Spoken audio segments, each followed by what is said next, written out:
Xoşqal müəllim, qeyd etdim ki, sizin Çinə səfəriniz oldu, səfəriniz var. Müvafiq qurumlarda görüşlər keçirdiniz, sənədlər imzalandı.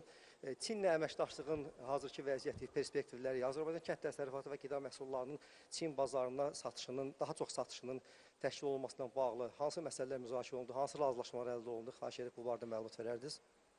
Təşəkkür edirəm. Bildiyiniz kimi bizim artıq Çinə 3 günlük səfərimiz bugün yekunlaşır və səfərin əsas məqsədi ondan ibarət idi ki, Çin Xalq Respublikası ilə Azərbaycan Respublikasının qida təhlükəsizliyi sahəsində əməkdaşlığı genişləndirilsin.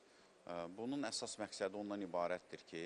Azərbaycanın da istehsal olunan qida məhsullarının, xüsusilə də kənd təsərrüfatı məhsullarının təhlükəsizlik və keyfiyyət göstəricilərini biz Çin Xalq Respublikasının ithal şərtlərinə tamamilə uyğunlaşdırırıq ki, bu da Azərbaycan fermerlərinə və kənd təsərrüfatı sahəsində çalışan sahibkarlara imkan verəcəkdir ki, onlar öz istehsal elədikləri məhsulları Çin bazarına asanlıqla ixrac eləyə bilsinlər.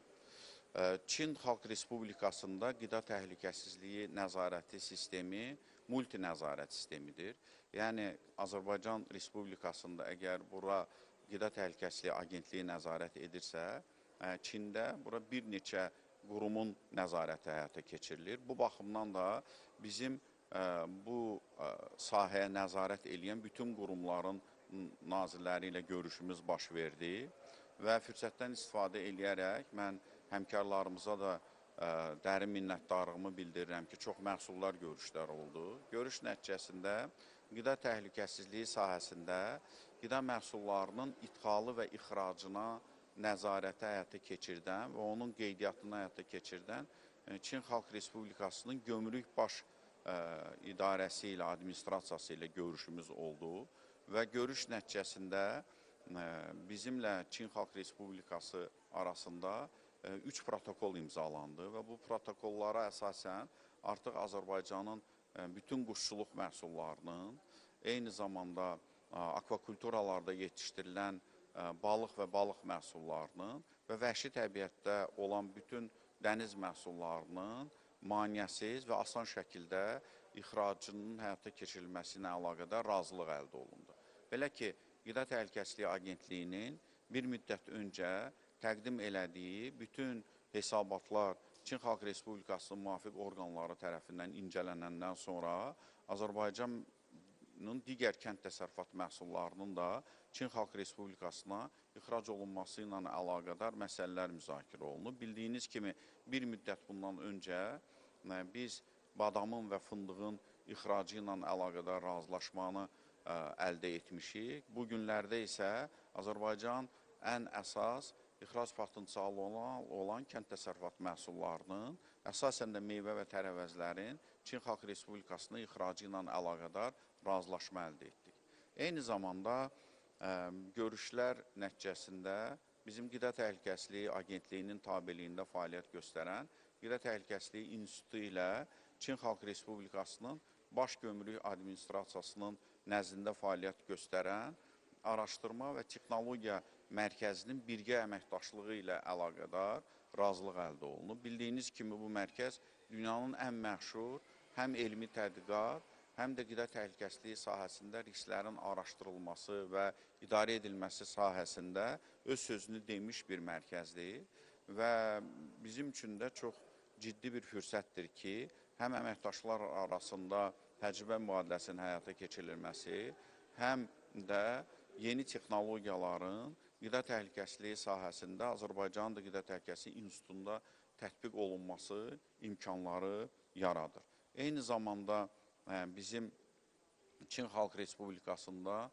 bazara nəzarət və bazarın tənzimlənməsi administrasiyasının naziri ilə də görüşümüz baş tutdu və görüş nəticəsində də eyni ilə biz Azərbaycan Respublikasından ixrac olunacaq məhsulların izlənməsi sahəsində rəqəmsallaşmanın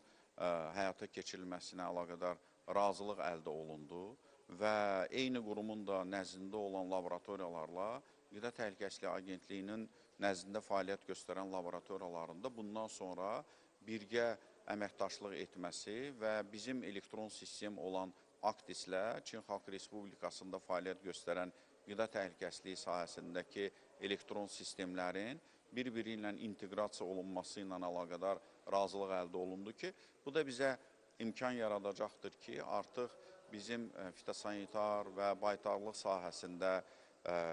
qida təhlükəsizliyinin digər sahələrində verəcəyimiz sertifikatlar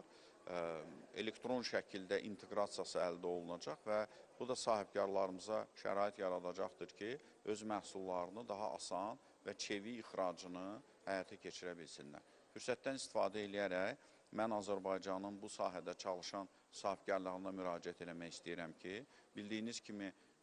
Çin böyük bir bazardır və hal-hazırda